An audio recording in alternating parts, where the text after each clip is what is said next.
why, even though mankind seeks to erase guilt by erasing God, they erase God from their minds and they still have the guilt. It's because God never could leave. You can't erase God. He's God. So what happens when man ultimately refuses to recognize God, to retain God, to think Him, to consider, to deem God worthy of recognizing His existence? What happens when man refuses that? God gives them over to a reprobate mind. It's as if it's saying, the text is saying this, it's really a fascinating construction. Just as man does not deem God worthy of recognition as Creator God, God says, okay, and He gives their mind over to their pursuit, making man unrecognizable as God's intended creation. You see, God intended the mind not to be reprobate. God intended the mind to be used to honor God and worship Him. God intended the body not to be used for selfish pursuits. God intended the body to serve God and others. God intended His special creation, man, to worship and serve Him and delight in Him and enjoy Him. God made the mind of man so that man could delight and enjoy God for eternity. But when man refuses the glory and purpose of God, God gives man over to the delight in the temporal pain of life, and man becomes unrecognizable as God's image bearer. That's really what we have a description going on here.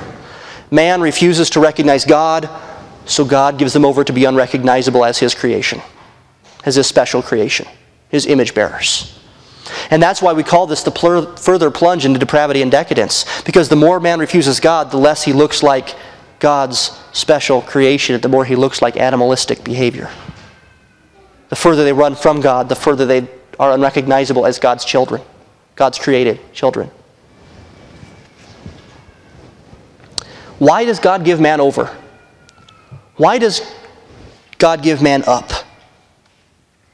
This text tells us, verse 28, to do those things which are not convenient. He gives them up to go ahead and fulfill their lifestyle choices. To allow man to fill himself up with improper and inconvenient living. What mankind most desires is the absence of God so that he can live as he wishes without guilt. So God allows it. Well, to live without the presence of God, but the guilt doesn't go away. And man subsequently makes a royal mess of his life. That's really what happens. It's kind of like the person who is so bent on going their way that God says, you can go your way. And you will see what that brings. You will see what that brings. The great God who made man allows man to prove God's existence and glory by showing man what he left to himself he produces. You see, this proves God's existence. Think about it this way. If God did not exist and we were highly evolved or evolving creatures, would not society be getting better and better? What I mean by better and better, I mean less wars, less murders, less filthiness, less perversions. I mean, right, that's logical, isn't it? If we are evolving, we should be evolving into a more advanced species. In fact, all that you have out there in this world about aliens and all that kind of stuff. You ever notice aliens out there are always more advanced, more refined, more sophisticated, bigger heads with big brains. I don't know what makes you more advanced with having big old beady eyes, but have you ever noticed that's the way they portray this fullness of man's evolution? But you can even ask unbelievers today a question. Is life better today than it was 50 years ago? Is the world a better, safer place? Is the world a more comfortable place? Has society fixed the problems better than they did 50 years ago? Most people, in some areas, would say yes. But in the general overview of things, whether they're God believers or not, would say no. If you were to ask an atheist why not, they might say because we have to work harder at it. I guess it's just a proof of God's existence when we look at the inconvenience and the reprobate world we live in, that if man truly could make it left to himself, we should experience a lot different world, shouldn't we, than we are experiencing today. In other words, when we look out today and see all the wars and the fightings, by the way, think about it. Just in America's short history, how many wars to end all wars have we had? I mean, we haven't evolved out of the death penalty yet. Meaning we haven't refined man enough to not need the death penalty. There's expected execution coming up next week. We could not reform individuals enough. We haven't been able to do it. You know why? Because man left to himself brings exactly what verses 29 through 31 describes. This is a description of man left to himself.